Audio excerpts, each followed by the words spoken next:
those kind of programs, both day program and residential.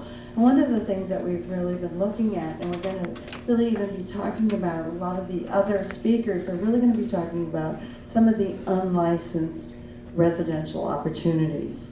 And when we look at them being unlicensed, a lot of them are going to be with persons who really have a lot of abilities, are able to really do their activities of daily living, taking care of themselves. But a lot of the issues are going to be with their behavior. Their behavior can sometimes get in the way, whether or not they can be socially apt in certain circumstances. How do they handle their anger? How do they negotiate if there's a problem with their neighbor? All of those types of things are really important. And sometimes they need a lot more help than just saying, okay, here's your apartment, good luck, we'll send you in a community-based worker and everything will be great. So one of the things that we looked at is that we thought that there needed to be a behavior specialist involved, with someone that really can take a look at the individual needs of the person. So I'm not sure we're happy just to, let me just, starts with a plan, and that's like good old Abraham Lincoln. Give me 6 hours to chop down a tree and I'll spend the first 4 sharpening the axe. A lot of times that happens, but we're going to look at a plan with a behavior specialist. This person is going to be... Is there a copy of this for all of us to have it? I'm sorry, what did you... Is there a copy of this? Because we can't read it from back here. Is there a You copy? can't. We'll email it out to everybody. We could, okay, if you send out your email, we'll make sure you get this and things. So the plan is that there will be a behavior specialist that is assigned to your individual case. So this person will be responsible for writing the initial plan and also follow up. They're going to make sure that things actually that we identified will actually be taken care of. So they want to be successful in the way of guiding you, protecting you, communicating with you, and most importantly, the behaviors will be responsible for making sure that the plan is followed. So in addition to the behavior specialist, we're going to have what's called the community-based supervisor. This person will be assigned to the case, and they will be overseeing the actual person who will be giving the services. So they're the community worker will have a supervisor that is really very much involved with the case also. They will be working with you, the behavior specialist, and the support coordinator to ensure that the plan is giving the supports, taking care of that. They are also going to be the person that if something's going wrong, that they're going to be the first person that makes sure everything's okay. The community-based worker is having some difficulty, the supervisor is right there to see what's going on and provide them with supports. If then needed, the behavior specialist will then also get involved. They will oversee things like the rent, the transportation, employment, day program participation, utility bills, all of those things that are really important to make sure that when someone has their residence, that those things get taken care of. So then we have the community-based worker, the person that is assigned to the case. They're going to be overseen by the supervisor and the behavior specialist, and this is really part of the key to the success of this program. Feedback and progress notes on how things are going so people can be monitoring and making sure things happen. They will become the trusted guide and companion to the person on their journey. They will make sure you make your appointments, make sure you have enough of the right food and the right amount, as well as your social interactions, living skills, your bank and credit cards. They will work hand in hand with you to make sure that the services identified will be as implemented. So how it starts, it begins with the plan. So the individual may have these skills, but they're going to, a lot of things interfere with them actually being able to live successfully on their own. So therefore, we're going to need to create a plan to address these needs. And so there's going to be an individualized plan that's a framework that the services will be identified for the individual. So part of this plan will include, make sure it's okay, the schedule of activities for each day and evening that the person would be involved with, such as, when are they going to clean, when are they going to cook, shopping, budgeting, all of that sort of things that the community worker will be involved with. It will also identify where the person will be during the day. Are they going to a program? Do they have competitive employment? Or is there a combination of both, so that there is a plan that really identifies where they're going to be spending their time? They will also help with the budgeting needs. Do they need help with making sure their bills are paid? How do they understand how utilities work? Food, how do they get the food? How much is their food budget? Are they creating, are they overspending? What is that? Also, do they need food stamps? So you can look into that. All sorts of emergency preparedness. We really need to make sure if somebody's living on their own that they really know how to handle an emergency. They need to make sure that they know where the flashlights are, when to call 911, what to do if the power goes out. Those are things that needing to make sure that the person who's living in that situation really knows what to do. We want to look at their social and recreation activities. Are they doing enough to get themselves out? Sometimes we worry that people, when they live on their own or with another person, that they get a little isolated. And we don't want that to happen. We want them to have a full, complete life. But then we will also look at the clinical supports that might be needed, such as speech therapy, physical therapy, and also their medical and psychiatric needs. Medications will be identified, and they will see how well they can be administered by the individual, what kind of supports are needed for that. So making sure that the person can self-administer, or do they need someone to administer them for them? Sometimes they will actually need some real behavioral supports. They might need a real plan or guidelines to really be able to manipulate and manage out in the community. Like I said, sometimes it's, again, a little bit of anger management. Sometimes they don't know how to negotiate something when they're upset. A lot of times it might even be that they're in their employment and they don't know how to ask for something for the management. So a lot of times those things will need to be identified, and a real plan needs to be brought up so that they can really learn how to do these things on their own. Transportation needs.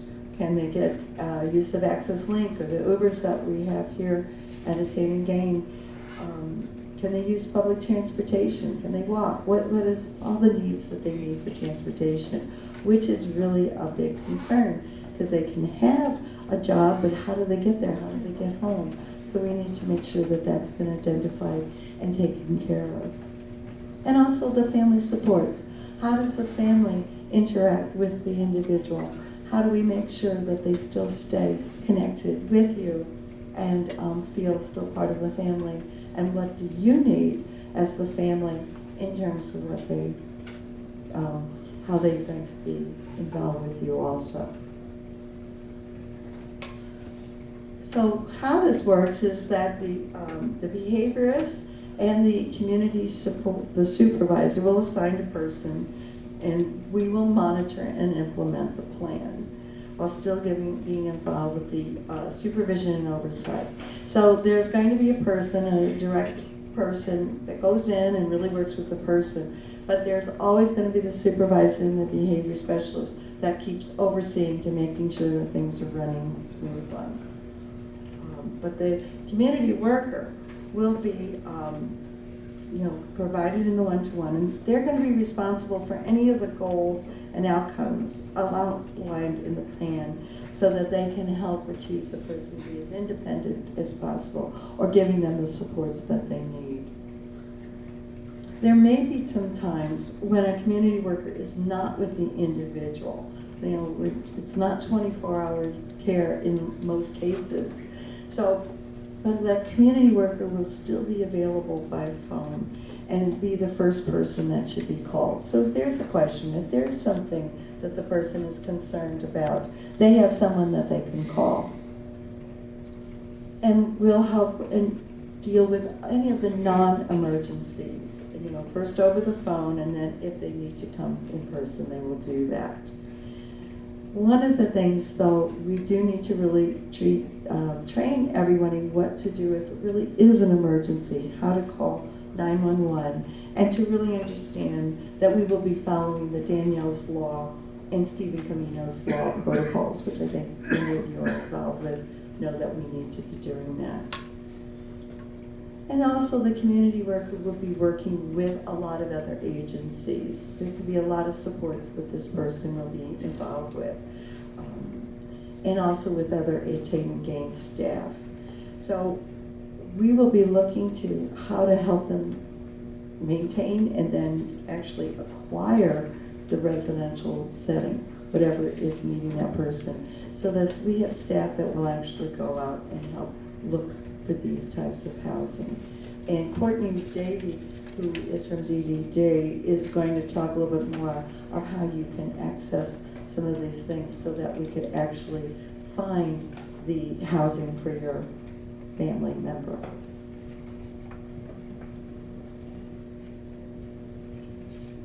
So the biggest part that we're looking at is how to really give the oversight that is going to be needed. We don't want persons who are living out on their own not to succeed, not to be able to feel comfortable and know that there's some supports for them that they can rely upon and for them to be able to access on their own when needed.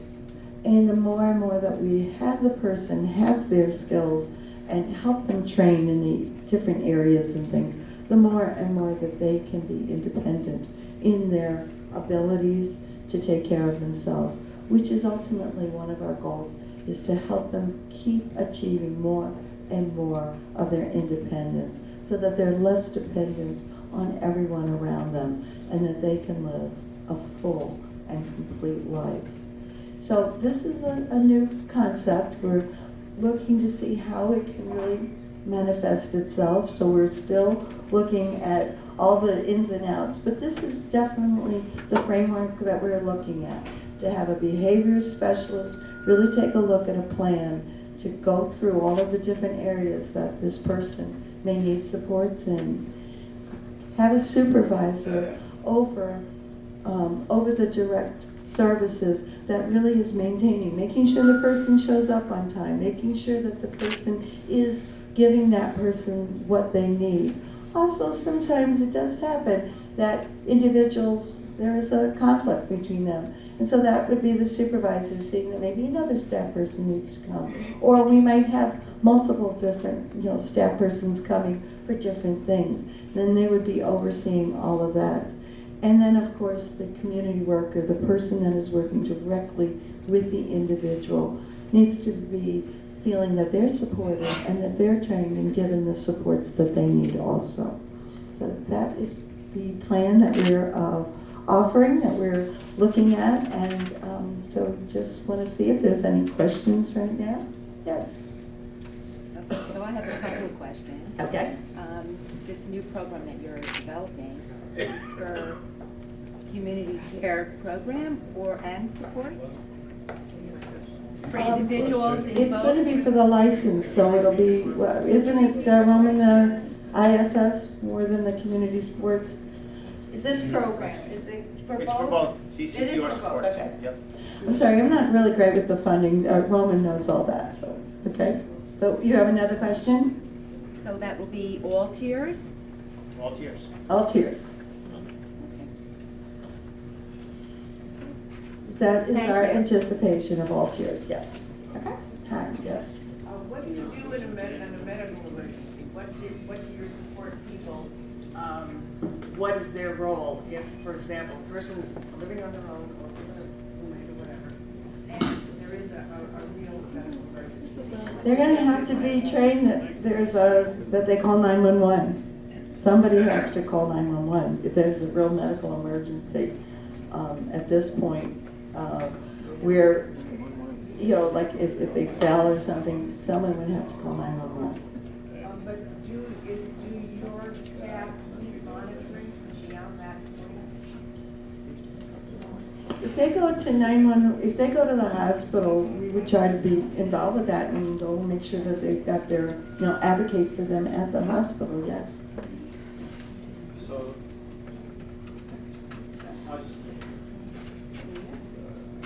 we are going with them to the hospital. We will stay with them at the hospital until we're not needed at the hospital. I'm sorry, I was addressing that if we weren't there and then they had a medical emergency, they needed to call 911, because we're not necessarily, we would know that. But then we would definitely put the sports in to make sure, to advocate, to go there, making sure the hospital has all the information they need, provides staff on however is needed, which might be quite a bit, or it might be more when they're coming home, that might do additional supports. Okay, thank you. Yes. How do you pay for this out of your child's budget? I mean, if they need a tremendous amount of support when they go to the hospital or whatever, what if these funds aren't there? Two things. One is, if we're with them or at the time, or we're not with them at the time, and they need our support, if we're with them and we have to call 911, and the staff person will go with them, make sure that they're advocated for, explain any of the details around the circumstance of the emergency as far as the staff, the support staff knows. But once they're in the hospital, that's medical staff. That's doctors, that's nurses, that's who's going to be taking care of them. Support staff at that point can certainly check in and make sure things are going, check in, make sure he or she is okay. But the reality is that they're in medical care at that point. So that's going to be their Medicaid or Medicare or whatever their insurance for that piece.